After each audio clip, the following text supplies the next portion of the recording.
क्या नाम है तुम्हारा? सोनू कुमार। अच्छा, करते क्या हो?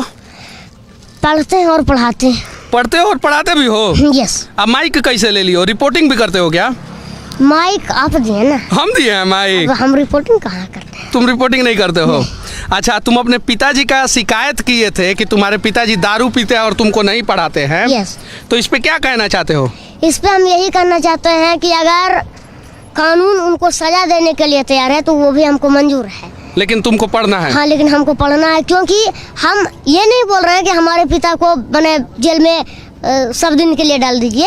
हमको पिता के प्रति प्यार है, लेकिन कानून के वो बंधन में भी बंधे हुए हैं, हम भी बंधे हुए हैं, आप भी बंधे हुए हैं। तो कानून जो कहेगी वही ना मानना पड़ेगा। हाँ। कानून गलत थोड़ के बोल रही है। शराब पीने वालों को और शराब बेचने वालों को सभी को तो है सजा देना ही है ना। सजा देना है। यस। अच्छा, वो शराब पीते हैं इसलिए तुम पढ़ नहीं पा रहे हो? हाँ, मैंने पैसा 2 दिन पर 3 दिन पर दही बिकता है तो मैंने थोड़ा सा एक सप्ताह में कम से कम 2 दिन पी लेते हैं। तो मैंने इसीलिए घर में झगड़ा होता और मैंने उतना अच्छा से हमको पढ़ाई नहीं मिल पाती। अच्छा, तुम्हारी माँ किधर है? वहाँ है। बुलाओ बुलाओ माँ को बुलाओ। आइए आइए आइए आइए, इधर आइए, इधर आइए, इधर आइए, इधर आइए, आइए आइए आइए आइए। कितने बच्चे हैं आपके? 2 को। और बेटी? ना। 2 बेटा है। अब पति क्या करते हैं? यह सामान खेती मालिक दलखिन गार्जियन। शराब भी पीते हैं क्या? अब पिया के तो नहीं है, मतलब कोई कोई पिला दल के था, कोई कोई पिला देता है। हाँ, ऐसे तो नहीं है। इतना दिन से मतलब उसको तबीयत खराब रहता है ना, तो नहीं पिया। तबीयत खराब रहता है तो नहीं पीते हैं। हाँ, डॉक्टर मतलब मना किया। डॉक्टर मना कर दिया कि दारू कड़े नहीं पिए। इतना पिए। सासरंग में मतलब चल गल कुन तो मने पी गए। अच्छा, आपको पता है कि आपका बेटा जो है पूरे दुनिया में तहलका मचा दिया है? पता हमें गले इसको से शराब तो हमरा मने। अच्छा, तुम मुख्यमंत्री के रैली में कैसे घुस गए थे? हमको समाचार मिला, हम जब पढ़ करके आए हैं। हाँ। तो हमको समाचार मिला कि आज माननीय मुख्यमंत्री श्री नीतीश कुमार जी अपने पत्नी की पुण्य तिथि पर कल्याण विवाह हैं। उनके वाटिका में हम फोटो भी देखे। तो हम सोचे कि अब तो ये चल गए होंगे, अब कैसे हम बात रख सकते हैं। पिछला बार गए थे तो भाई ये बात सुने नहीं, ये तो चल गए माला डाल करके। फिर हम सोचा ऐसे चलते हैं, देखते हैं क्या होता है। उसके बाद हम गए तो हमको पता चला कि यहाँ पर था भूखिया होटल के पास पुलिस थे। उनसे हम पूछे कि सर माननीय मुख्यमंत्री जी भी हैं ग्राम, तो बोले कि हाँ जल्दी जाओ, अभी पहुँचबे किए हैं। हम यहाँ से धड़फड़ते मैंने रस्सी में चली थी साइकिल कल्याण विवाह तक, उसके हॉस्पिटल तक पहुँचे।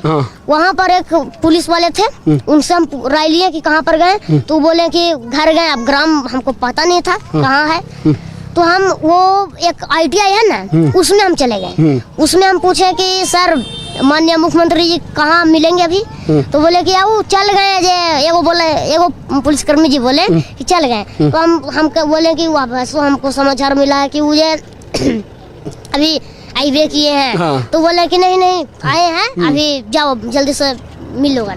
तो बताए कि वहाँ पर उसके बाद हम समृद्धि स्थल पर पहुँचे, जहाँ पर कि उनके जो है उनके माता एवं पिता का मूर्ति था।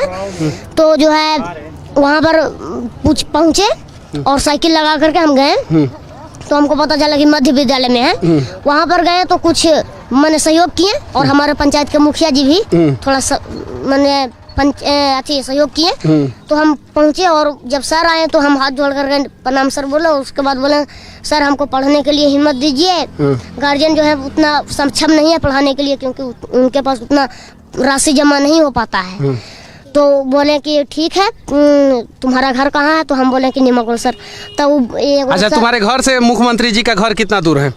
अगर देखा जाए तो 2 से 3 किलोमीटर हो सकता है। 2 से 3 किलोमीटर, उससे ज्यादा नहीं। उससे ज्यादा, क्योंकि वहाँ पर अगर देखिएगा तो नंदा विवाह में एक बोर्ड है लगल, वहाँ से लिखा हुआ है कि नहीं, माथवर में लगा हुआ है कि कल्याण विवाह 1 किलोमीटर, यानी 1 किलोमीटर भूखिया होटल तक है। और 1 किलोमीटर यहाँ तक मान ही लीजिए 3 किलोमीटर। कौन से क्लास में हो तुम?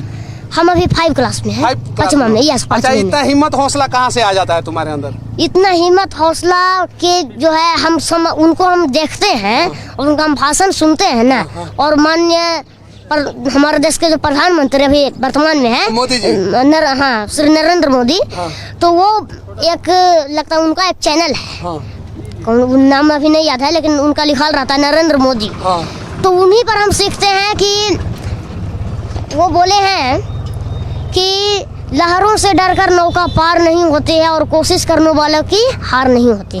तो हम बोले सर, तो हम सोचें कि लहरों का मतलब हो सकता है समुद्र, क्योंकि नौका तो समुद्र में ही न रहेगी। तो हम सोचे लहर जब आता है तो समुद्र डर जाएगी तो पार नहीं ना होगी। तो इसीलिए हम सोचे कि अच्छा एक बार फेल हो गए वहाँ पर नहीं मिल पाए, मैंने बोल करके चल गए। तो अबरी मिल करके देखते हैं, उसी प्रकार से हम देख गए। तो हमको समस्या का सुना गया और उसके बाद डीडीसी साहब जो है वो उनको बोला गया कि एडमिशन करवा दीजिए। तो वो बोले डीडी साहब उसके बाद से तुमसे फोन करके बातचीत किया है कि नहीं? नहीं, अभी नहीं किया। अभी नहीं किया। डरता भी नहीं है ससुरा डीडी साहब, नहीं डरेगा। माँ है ना आप, भगवान करे कि ऐसी माँ बिहार में हर जगह हो, हर गांव में हो और ऐसा बच्चा पैदा करे।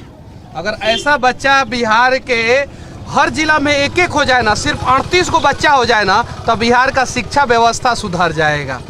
धन्य हैं आप, समझी ना। और इस बच्चे का अब मतलब कि जो भी होगा वो सारा व्यवस्था किया जाएगा और जैसे होगा सारा व्यवस्था किया जाएगा। चलो बाबू तुम्हारे घर चलते हैं और चल के जो है वहाँ पे बातचीत करेंगे और कुछ जानने का प्रयास करेंगे।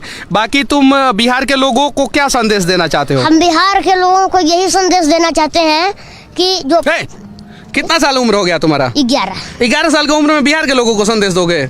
उस संदेश हम इसलिए दे रहे हैं, उनके भलाई के लिए हम दे रहे हैं। अपना भलाई के लिए दे रहे हैं। हम उन लोगों को यही संदेश देना चाहते हैं कि शराब को छोड़िए और पानी पीजिए और बच्चों को पढ़ाइए और सरकारी स्कूल पर जो गलत काम हो रहा है उसको रोकिए। क्योंकि अब माननीय मुख्यमंत्री जी तो सब तरह से सही हैं, उनको में कोई गलत नहीं है, लेकिन अब नीचे का अधिकारी जो है मुख्यमंत्री नीतीश कुमार जी, आप सच में ईमानदार हैं, ये बात सच है और इसमें कोई डाउट नहीं है। और मैंने सैकड़ों वीडियो में बोला है कि बिहार के मुख्यमंत्री नीतीश कुमार जी ईमानदार हैं, लेकिन आपके सारे के सारे अधिकारी भ्रष्ट है, लगभग 90% भ्रष्ट है, तो सारे के सारे हैं और इस वजह से इन सारे बच्चों का भविष्य नहीं बन पाता है। और कहीं नहीं तो कहीं धन्य है वो माता पिता जो जिन्होंने इस बच्चे को जन्म दिया है और जिसके वजह से कुछ तो सुधार हो ही जाएगा।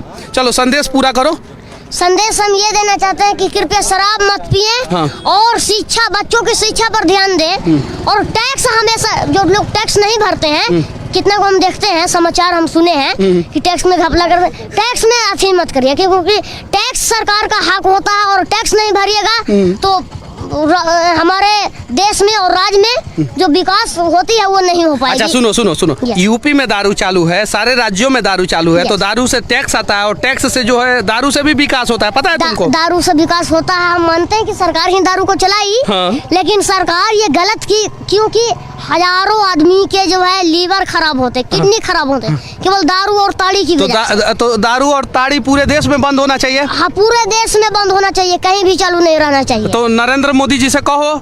नरेंद्र मोदी वो एक खबर मिलेंगे तो ना, अब हम यहाँ से मोदी जी आपको आज जिस दिन मिलिएगा उस दिन ही अपना कंप्लेन करेगा आपसे। यहाँ से उनको संदेश दे देते हैं कि आप पूरे देश में शराबबंदी और शिक्षा पर पूर्ण कड़ाई का जो कानून है उसको और दुगुना करके लागू कर दीजिए, ताकि दुगुना करके लागू कर दे। तो तुम कह रहा है कि पापा जी जेलों में जाने चाहिए और कुछ दिन में निकलियो जाने चाहिए, तो दुगुना कड़ाई हो जाएगा तो तुम्हारे पापा तो हमेशा जेल में रह जाएंगे। तो वो कानून जानेंगे ना, कानून जानेंगे। सबसे ज्यादा शराब के कारो धंधेबाजियों पर मारिए अच्छी, और शराब के जो है पीते हैं उनको आप सिविल ड्रेस में रहिए और उनको से पकड़ करके पता लीजिए कि शराब, अरे भाई आप लोग वर्दी का अथी नहीं करिए, आप लोग एक दिमाग से काम लीजिए। वर्दी ये कुछ काम का है, लेकिन वर्दी पहन करके नहीं आइए। जब कुछ पकड़ने आते हैं तो वर्दी पहन कर नहीं आइए, सिविल ड्रेस में आइए। पकड़ने नहीं आते होंगे, पैसा वसूलने आते होंगे तब? नहीं, पैसा लेकिन पैसा कोई नहीं लेंगे। जुर्माना जो रहता है वो कभी नहीं लेना चाहिए, क्योंकि कुछ शराब धंधेबाजी जो रहते हैं उनके परिवार में भाई वो अपने मन से चलते हैं और परिवार को उसमें दिक्कत होती है और वो पैसा नहीं जुटा पाते हैं तो गलत काम करने लगते हैं। यानी कहने का मतलब है तुम्हारा कि शराब सब कोई छोड़ दे, पूरे देश में शराब बंद हो जाए और सारा अधिकारी ईमानदार हो जाए। हाँ, सारा अधिकारी को हम ये संदेश देना चाहते हैं कि आप लोग अगर सुधार सबको संदेशे दे रहे हो। सुधार दीजिएगा तो समझ लीजिए आप अगर सुधर गए तो समझ लीजिए हमारा पूरा देश सुधर गया। अधिकारी और IPS और IAS जो सुधर गए समझ लीजिए हमारा पूरा देश विकास कहाँ से हो गया। दिमाग लेके आया इतना? ताली बजाइए इसके लिए। बहुत बढ़िया बाबू, बहुत बढ़िया। अच्छा, ये सब बातें तुमको किसी ने सिखाया है कि तुम ऐसे ही सीख गए हो? किसी ने नहीं सिखाया, हम अपना जो है मेमोरी के जो रहता है ना। किधर है मेमोरी तुम्हारा? मेमोरी हमारा अभी दिमाग यहाँ है, ये है। और जो कि हम देखते हैं कि मैंने माननीय मुख्यमंत्री जी का हम भाषण कभी कभी सुनते हैं अथी पर, क्या कहते हैं उसको, मोबाइल पर। तो हम देखते हैं मोबाइल है तुम्हारे पास? हाँ, पापा लिए हैं। पापा लिए? हाँ, तो हम ये वो हमेशा उनको देखते बोलते सुनते हैं कि शराब बंद कर दीजिए, शराब से हमको ये पर। और हम सर्च मारे हैं कि शराब से क्या क्या जो है मैंने अथी होता है, बीमारी होती है। क्या क्या बीमारी तो होता है? उसमें बताया गया कि लीवर खराब होता, मैंने उतना कुछ नहीं याद है अभी। लेकिन लीवर खराब होता है और जो है मैंने किडनी का जो है हानिकारक, किडनी का वो हानिकारक है। और शराब से नशा जो होता है उससे हमारे समाज में भी बुराइयां फैलती है। चलिए ठीक है, इस बच्चे के लिए आप लोग क्या कहेंगे? यही वो बच्चा है जो बिहार के मुख्यमंत्री नीतीश कुमार जी के आंखों में आके डाल के सवाल किया और बोला कि मुझे पढ़ने का अधिकार है, आप मुझे ये अधिकार दें, और इसको यह अधिकार मिलेगा। जय हिंद।